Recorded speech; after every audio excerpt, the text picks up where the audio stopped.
Hello, everyone, and welcome to another match preview show on Football Tour Podcast. My name is Ozzie, and I'm your host for this evening. After a smash and grab last night, the team vacates Paris and head back to Liverpool as we have another job lined up this weekend.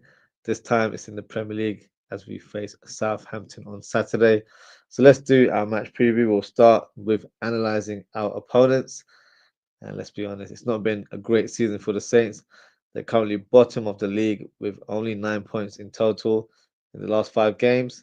They've lost 4 fixtures. They've lost 3-1 to Newcastle, 3-1 to Bournemouth, 4-0 to Brighton, and 4-0 to Chelsea. But they managed to get a win in between those fixtures, and that was against Ipswich Town with a 2-0 victory. Now, mathematically, it's not a done deal, but let's be honest, they're on the verge of relegation. So let's not be around the bush. Hopefully, we're expecting Liverpool to destroy Southampton this weekend, right? Of course. But, games aren't won on paper.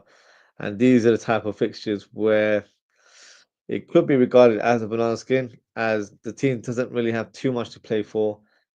But because it's at Anfield, some players may just rise to the occasion and play their best games of their careers in order to gain a bit of attraction, maybe some suitors to acquire them next season, as I'm sure most of the players at Southampton will jump ship and will try and avoid, you know, playing at the Championship if possible. So this could be regarded as a cup final for some of the players.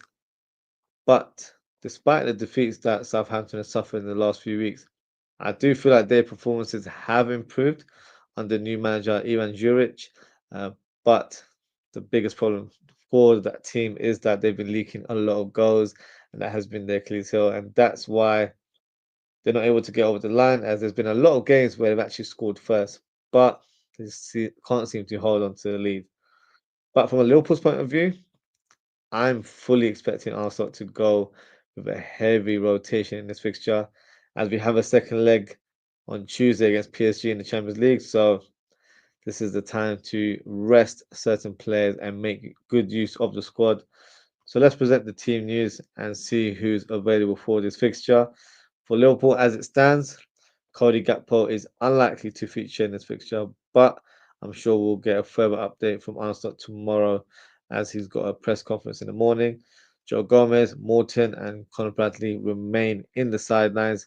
For Southampton, Bree, Walker Peters, and Bednarek will face late fitness tests before this fixture, but they are expected to be involved in some capacity. Lallana, Stewart, Larios, and Fraser are unfortunately unavailable for this fixture. Uwachekwu is expected to start after being ineligible to play against his former club in the last fixture, which was Chelsea. So he's expected to slot straight into the starting 11. So we'll move on and present the predicted lineups, and we'll start with the away team, and then we'll discuss Liverpool in more detail. So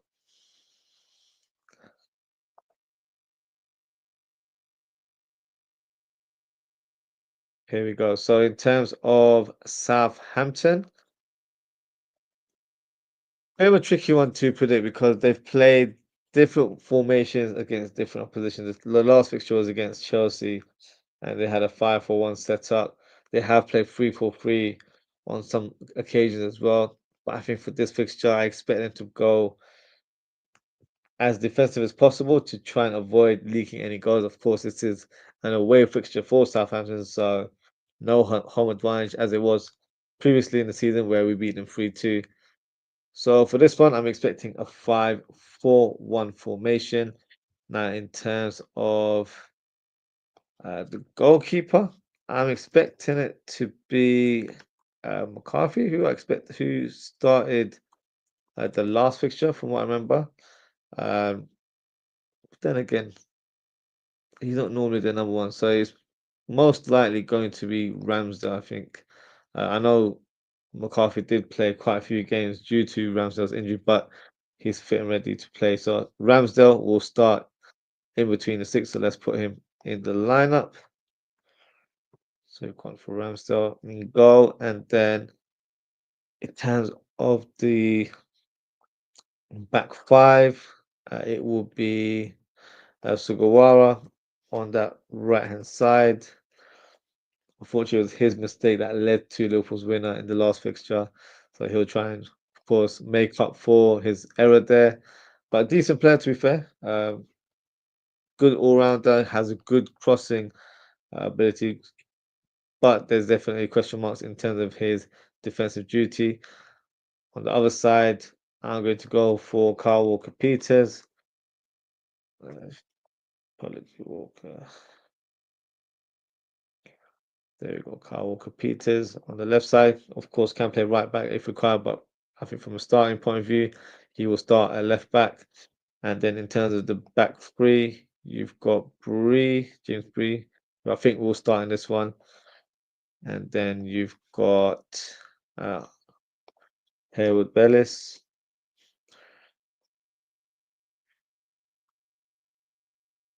There we go. On this side, and then in the middle, you've got Bednarek, who has been getting on to the score sheet on a few occasions since his return from injury. So he's definitely got a big role to play for Southampton. I think he'll be one of those players where he'll be a bit more further up. So he ends up playing like a DM almost, if they need an extra body in the midfield. But I think from a starting point of view, he will be in a back five. And in terms of the midfield four, a bit tricky one to predict, as I was very impressed with Dibling's performance against us a couple of months ago, but he hasn't really started in the last few games, so maybe he's not in favour of the coach. But having said that, I'm sure the coach would have analysed the fixture that we played a few months before and realised that Dibling was actually one of the best players on the pitch. So I'm expecting to see Dibling starting on the right hand side. A player that, of course, Liverpool have shown interest in possibly signing in summer, so definitely one to watch out for and see how he performs against us this weekend. And on the left side, they've finally given a chance to Sulemana, a player that I've always rated before he came to the Premier League, but didn't really seem to get a fair chance under previous managers. But he's a very good player, live wire on that left hand side. Uh, Great speed, great dribbling ability, and he can definitely cut in and take a shot. So we need to really be on the lookout for, make sure we stop the Ghanaian winger from having any influence on the game. Now, in terms of the two centre mids, it could literally be anyone. It could be Small Bone, it could be Downs, it could be Ozwrld as well. It could be um, Stevens, who could play in that role. Um, I'm going to go for. It could even be Fernandez actually. I'm going to go for Fernandez. I remember him scoring against us and seemed to be a good all rounder, so I'm going to go for him. I think it'll be Ugo Chukwu as well alongside him. So be a good sort of balance where, if they are in a sort of counter-attacking moment, see him playing a bit more box to box and him dropping deep. So they'll be playing sort of like your old school centre mids where one drops and one goes forward, and probably vice versa if he's been given space on his sort of part of the pitch. So we're interested to see how the duo combine in this fixture. So that's my midfield four. And up top, you've got the likes of Cameron Archer that could be leading the line, but I think they're going to go for Onuachu, who was an interesting player against us. Um, Tall fella, I'm not even sure what his exact height was, but held the ball really well. I wasn't familiar with him before our fixture, and yeah, just seems to be playing in his prime form. So yeah, he definitely caused us a bit of issue in terms of his physicality, and he had a good first touch for a big fella. So definitely need to make sure he's not involved, and he's been on the score sheet a couple of times in recent weeks. So let's hope he doesn't have his shooting boots on. So this is my predicted lineup for the Southampton team. Feel free to drop a comment, let me know what you guys think. Could be little changes from my lineup, just due to not knowing exactly how the manager wants to play. He could bring on Ryan Manning, who is a left back. He could start with Cameron Archer, who's more of a busy striker in comparison to Onuachu. But I feel like when you're playing a midfield four, it might be useful to have a striker that can hold the ball and lay it off to the likes of Sulemana on one side and Dibbling on the right. So you've got two wingers who can come inside, and that could definitely play a part in terms of how they play because you've got to try and capitalize on these kind of moments. So if he's got hold of the ball, then expect him to, come a bit closer and they can try and take advantage in that manner. Fernandez will have an interesting role where he may come and play a bit more adventurous, and Bednarak comes in that role, so ends up having a sort of like a 4-4-2 formation at some point. So I'm sure there'll be different sort of plots in terms of how they'll set up, but I do expect them to be on the ropes in terms of boxing terms.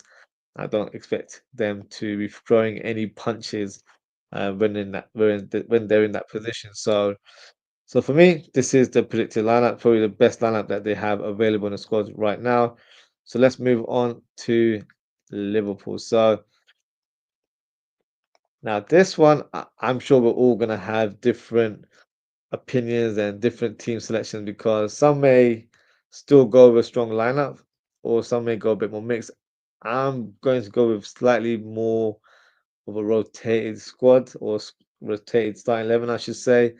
Um, but yeah, feel free to let me know what you guys think. So let's start. So in goal, probably would have gone for Kelleher, but after Alisson's masterclass performance against PSG last night, it wouldn't feel right to take him off. I feel like you can kind of let that momentum roll, and I would say let it roll into this fixture. So Alisson starts in goal for me.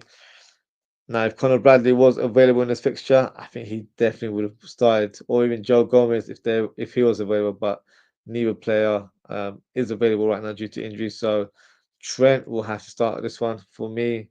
We could take him off later in the game for this fixture, and this is not based on this individual's performance in the last game. 'Cause I thought he had a really solid game, and despite the big talking point of him pushing Bacola, and who I'm referring to Konate.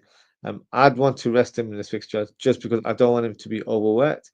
And I feel like this is the occasion where you can rotate in between games. So I'm going to go for Kwanzaa um, in the centre back position alongside Van Dijk. So Konate will be on the bench if needed, but I would like to see Kwanzaa start just to give him a bit of game time and give Konate a rest. So he's set and ready to play in that important fixture on Tuesday night against PSG.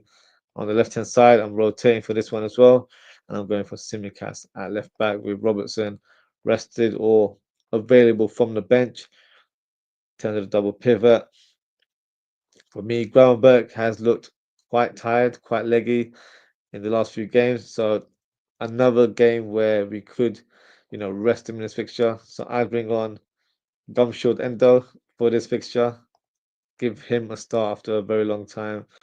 Alongside, I'm going to go for McAllister. So a trusted duo, as both of these two players played alongside each other on numerous occasions under Jurgen Klopp. So there'll be definitely familiarity in terms of their game, and I feel like it'll be a solid base to protect the back four, but at the same time um, have a influence on the game, especially from McAllister, who's generally a playmaker in that role, and Endo can be that sort of Hoover where he's cleaning up loose balls or making crunching tackles like he has been doing in his cameos in recent weeks. So for this fixture, I feel like he should get the nod and start against Southampton. In that number 10 role, I would like to give Szoboszlai a bit of a breather and start Curtis Jones, who had a fantastic cameo when he came on against PSG. So I feel like due to that momentum, it's worthwhile giving him a start and let him find his room, let him continue to build that confidence. So when we do play PSG on Tuesday, whether he starts or he's on the bench, he'll be raring to go and have an impact on the game. So bit of psychology in terms of starting him on this one. Hopefully he gets the nod and is available for this fixture. On the right hand side, I'm going for Harvey Elliott. Generally plays in the number 10 role, but under Armstrong, from what I've noticed, he's always played him on the right hand side. So for me, this will be the fixture where he plays on that side and get some game time, um, score the winner, which of course he's on cloud nine right now. So same way of thinking regarding Jones. give him a start. Let's continue to build on his confidence and let him feel part of the team. Whereas he's been quite cold recently due to the fact that he hasn't been involved that much since the surprising defeat against Plymouth. So, I don't think it was anything personal for Elliot not to start in those games after the Plymouth fixture. I just feel like we've had certain fixtures where we've had to play certain players and Elliot just didn't really fit the mode. So right now, after what he produced last night in Paris, I feel like he deserves to start in this fixture. So I would go with him on the right wing. On the left side, obviously Cody Gakpo is available, then that would have been a player that I'd bring in because he's been out for a couple of weeks. So, you know, try and get him back into full flow. This might be a surprise for some. Going for Chiesa. Because if he doesn't get involved in this game, when is he going to get involved? That's the big question there for me because he's barely come off the bench in recent weeks since that Plymouth defeat ironically. And I feel like he needs to be involved. Whether he has a long-term future at the club, at this stage, I couldn't really care less. For me right now, it's about taking it each game at a time, and then when the end of the season occurs, we can review his situation and see if he's in Arsenal's plans. Because right now, it might not look like that's the case, but I feel like at this stage of the season, we need to try and utilize our squad, try and play as many players as possible. So he might just be regarded as another body in the squad. If so, let it be in this fixture because we need a change in personnel. And I feel like Chiesa on the left hand side could be effective. It's a role that he's very familiar with as he's played there for his previous club in Juventus, but also, of course, he's also played there on numerous occasions for the Italian national team. So a role that he's familiar with. And I feel like it's a good balance having Chiesa on the left, Elliott on the right, and Jones in that number 10 role. So those are my advanced three midfielders there. And up top, I'm gonna have to go for Darwin Núñez. I feel like he deserves a start as well. Similar thinking with Jones and Elliott. Arnold's been very vocal with regards to Darwin Núñez's recent performances or his attitude on the pitch. So, the last two cameos, he's definitely tried to be a bit more of a positive outlook for the team. And of course, the goal that Javier scored last night came through Darwin Núñez's hard work, where he's controlled the ball and laid off the perfect ball for Elliott to slot the ball in the bottom corner. So for me, deserves to start in this fixture.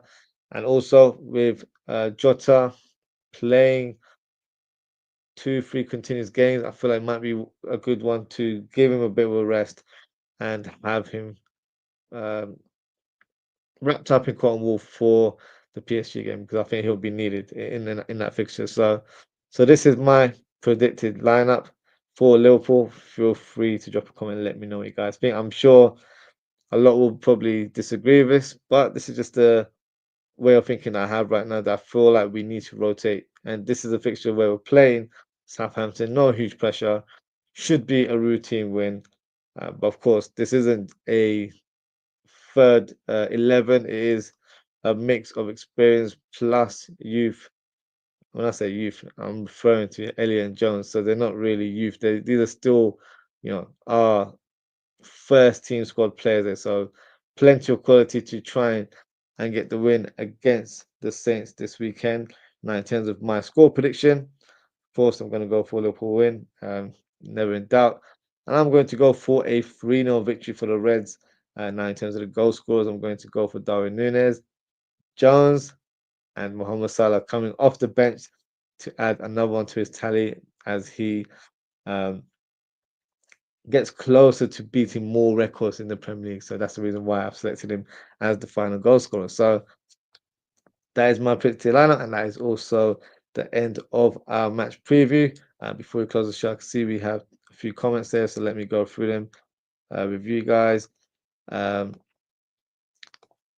Daz, big up Daz always. He says same as last night, but Costas in for Robbo and Darwin in for Jota.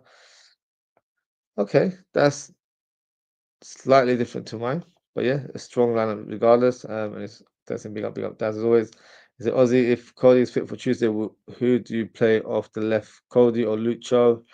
I wouldn't start with Cody. in that fixture against PSG. If he's available, then I would definitely use him as an impact sub. Not sure in terms of how serious the injury has been, but it's obviously kept him out for a couple of weeks. So with that in mind, I wouldn't want to put a player in a game that, let's be honest, it's going to be an intense game. It's going to be at Anfield. Going to be our traditional European that way. It's loud. It's going to be energy in the atmosphere. So it's going to be a lot at stake, and we've just got a 1-0 lead. So it's not a huge gap where PSG can definitely come in and have an impact on the game. I, of course, think like we will win that fixture. I think they're underestimating the power of Anfield, but they'll soon find out in due course. So for Cody, I think it might be worth resting him. Even if he is available for the Southampton fixture, I wouldn't start him. I wouldn't even have him on the bench. I'd rest him, have him available for the PSG game, and slowly get him into the lineup and take it from there. So if he is available, I would start him on the bench, and I would start with Lucho on the left hand side. But we'll do the match preview, and we can talk in a more detail next week. And Daz's score prediction, he's gone for a 4-0 scoreline there with. Um, 3 goals. I'm assuming that's for Nunes, NO. And Maka gets 1 there as well. So yeah, let's see how it goes. Thank you for your comment, Daz. Appreciate it as always. And that is it for today, guys. If you haven't already, please don't forget to like, comment, share, and subscribe to the channel. Now, in terms of upcoming content, I'll be doing the live watch along of this fixture. It's a Saturday fixture. I believe it's a 3 p.m. Kickoff. Let me just double check so I get my timings right. It is. So I will be live from 5 to 3. And then we'll go through the lineups together, and then we can watch the game. And I will try and commentate as we go along, and of course give you my thoughts and opinions. And feel free to get involved in terms of relaying any comments that you have, or if you have any questions, feel free to hit me up in the live chat. And then we'll have a match reaction show later in the evening, possibly around 11 p.m. UK time. I'll confirm that after the watch along. So yeah, please be on the lookout for that. Hit that notification bell so you know exactly what time I go live. I've just got a couple of comments here. Oh, he's going for Salah with a hat trick. So, okay, that's interesting. I can actually see Salah starting, if I'm being honest, but I think due to the fact that Harvey Elliott got the goal against Paris last night, it would be a nice one to reward him with a start. But I do expect him to come on in the second half and try and get 1 or 2 goals and try and up the tally in terms of his season ratio. So let's see what happens. But yeah, I wouldn't be mad at that at all. Just got a comment here from Uncle Ross. Big up, bro. Big up, Uncle Ross, as always. Appreciate you, your comment. Appreciate you tuning in. Please, guys, make sure you subscribe to Uncle Ross's channel. And yeah, that is it for today, guys. Thank you so much for tuning in. Take care, stay safe, and I hope to see you all on Saturday. Goodbye.